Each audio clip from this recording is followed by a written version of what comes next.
अब हम बात करेंगे एक और सवाल की, क्योंकि सर्वे के दौरान ये सवाल भी बहुत महत्वपूर्ण, जब हमने पूछा तो क्या कुछ कहा गया जनता की तरफ से। सवाल दरअसल विकास से जुड़ा हुआ है।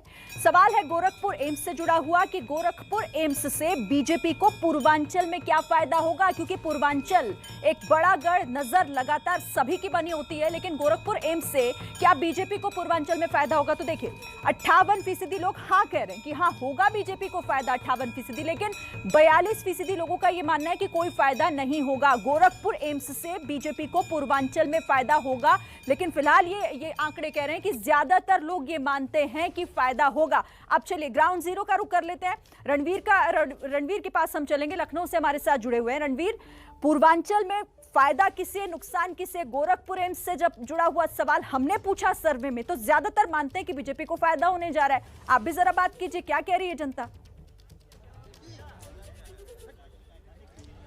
बिल्कुल विकास की बात है और बीजेपी के नेता हमारे साथ हैं। आपसे पूछूंगा, पूर्वांचल एम्स बनाए और उसका उद्घाटन किया प्रधानमंत्री ने, कितना फायदा मिलेगा चुनाव? निश्चित तौर पे बहुत ही फायदा मिलेगा। जिस प्रकार से स्वास्थ्य की तरफ ध्यान नहीं दिया जाता था, बाकी सरकारें अभी तक ध्यान नहीं दे रही थी। जब से यूपी आज़ादी के बाद से सिर्फ 15 मेडिकल कॉलेज बने थे, अब जाके वो 23 मेडिकल कॉलेज केवल योगी जी की सरकार में उनका लोकार्पण, शिलान्यास हो चुका है। इस तरह की तमाम योजनाएं हम लोगों की तरफ से फायदा मिलेगा, निश्चित तौर पर फायदा। आप बताइए। देखिए, भारतीय जनता पार्टी जो भी कार्य करती आई है वो सब बहुत ही अच्छी तरीके कर रही है और आगे भी जो कार्य कर रही है उसके लिए भी बहुत अच्छा कार्य करेगी वो। अच्छा, कुछ ज़रा ऐसे लोगों से पूछते हैं, आम लोगों। आप बताएं भैया, आपको क्या लगता है कि एम्स का उद्घाटन किया बीजेपी ने, फ़ायदा मिलेगा बीजेपी को इसका चुनाव में? देखिए, भारतीय जनता पार्टी को किस बात का फ़ायदा मिलेगा? मेरा नाम हिमांशु गुप्ता है, मैं लखनऊ से हूँ, नौजवान हूँ, राजनीति में भी सक्रिय हूँ। लेकिन बात अगर मोदी जी और योगी जी के कामों को किया जाए तो हम कोरोना का वो समय भी याद करते हैं कि वो एम्स कहाँ थे, ये अस्पताल कहाँ थे, ऑक्सीजन कहाँ थी? जब हम सड़कों पर ऑक्सीजन ढूंढ रहे थे तब कहाँ थे मोदी जी का? ये इनके बात सुनिए, नहीं सुनिए आगे। भारतीय जनता पार्टी का एक एक कार्यकर्ता सड़क पे रहता था और समाजवादी पार्टी घर के अंदर सोने का काम करते थे।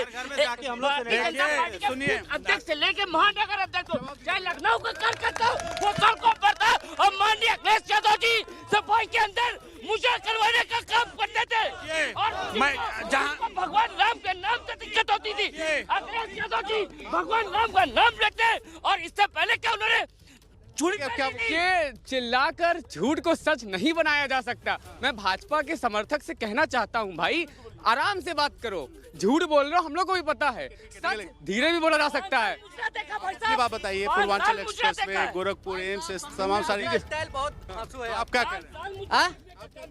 किस एम्स बनने से फायदा होगा बीजेपी को? एम्स बनने से 5 साल बीत गया और मोदी जी को 7 साल बीत गए। देश में भुखमरी की स्थिति है, देश में जो है लाचारी की स्थिति है। आज देखिए, खाना ना खा के आए हो कि नहीं? भैया मैं आपको बता दूं, जहां तक कि कोरोना की बात कर रहे हैं, वहां मैं आपको बता दूं, मैं स्वयं 2 बार कोरोना पॉजिटिव हुआ हूं। 15 अगस्त 2020 में मैं पॉजिटिव हुआ था, इंटीग्रल यूनिवर्सिटी में एडमिट हुआ था, और मुझे सरकार आपको जानकारी भाई ये बताइए अस्पताल में बेड नहीं था, अस्पताल में बेड नहीं था, बेड नहीं था, बेड नहीं था। कहाँ थे? सफाई में मुझे योगी जी यही सड़कों पर घूम गए थे, तुमको जानकारी नहीं है? भाई साहब, एक उत्तर प्रदेश एक समय था कि जब सफाई में जिस तरह से, देखिए मैं स्पष्ट से कहता हूँ, उत्तर प्रदेश पहले जाना जाता था सफाई में नाच के लिए, जहां तमंचे पे डिस्को हुआ करता था। आज उत्तर प्रदेश में ये भुखमरी की बात कर रहे हैं। जिस समय मुजफ्फरनगर के दंगे उत्तर प्रदेश में हो गए थे, उस समय अखिलेश यादव सफाई में नाच देख रहे थे। यह था जिनका अखिलेश जी सफाई में नाच करवा रहे थे। बाबा गोरखनाथ मंदिर में क्या हो रहा था? क्या हो रहा था? सफाई में क्या हो रहा था? सफाई में नाच देख रहे थे अंदर। मैं उनसे, उन महानुभाव से मेरी बात सुनिए। अपने काम का हिसाब नहीं देंगे, बस चिल्लाना आता। देखो सच, देखो ये भाजपा का संस्कार है, ये भाजपा सिर्फ एक मात्र एक्सप्रेसवे बना के पूरे 5 साल गाते रहे, उसका भी उद्घाटन माननीय योगी जी की सरकार ने किया। आज पूर्वांचल एक्सप्रेसवे हो आज टेनी क्या है, आज टेनी क्या है, टेनी क्या है, टेनी क्या है, हथियार है, किसानों का हथियार है, हथियार है, इस तरह नहीं, किसानों का हथियार है। कौन है? बलात्कारी है। हमारी पार्टी में नहीं। अजय मिश्रा कौन है? कौन है? बलात्कारी कुलदीप सिंह कौन है?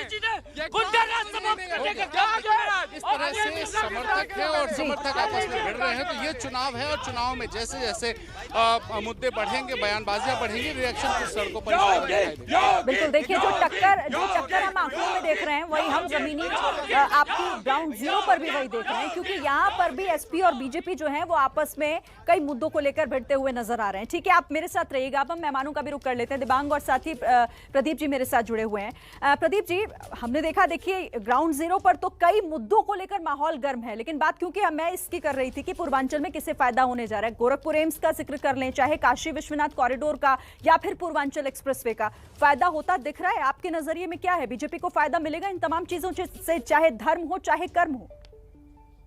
देखिए, अभी जो हम लोग बातचीत सुन रहे थे वो तो हाईली पोलराइज दोनों पक्षों के जो है समर्थक, वो आम मतदाता के रूप में, उनकी राय के रूप में उसको शायद देखना मेरे ख्याल से बहुत सही नहीं।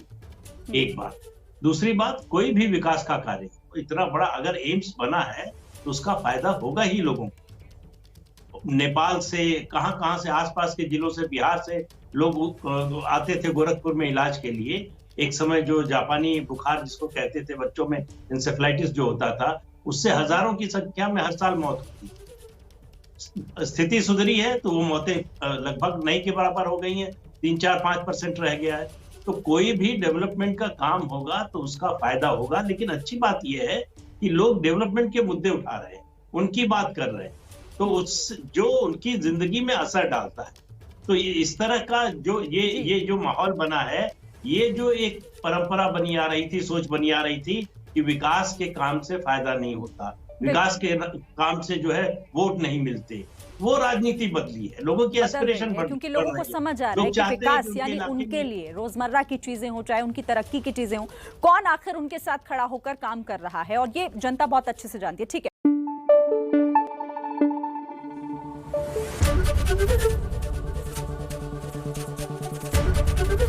एबीपी न्यूज आपको रखे आगे।